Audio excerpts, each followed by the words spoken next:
Pag dilubyo, lumalabas tayo beyond the call of duty. Pag dilubyo, lumalabas pati ang nasyonalismo. Ayoko, kilala mo si Janela Lelis. Si Janela Lelis na Bicol. Grade 4 lang siya yan. Grade 5. Bumaha, tumaas ang tubig sa school nila. Bumalik siya sa school. Kinuha na yung flag. Kasi daw baka mawasak maamon. Tinawin na. Pag-isa niyang ginawa. Kasi walang hindi niya alam. Binidyo siya. Pinost, mag-viral.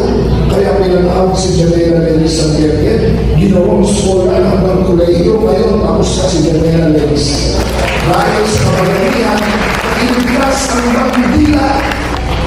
Kaya niyo tayo tawa-tawa, kanta-kanta, sayaw-sayaw.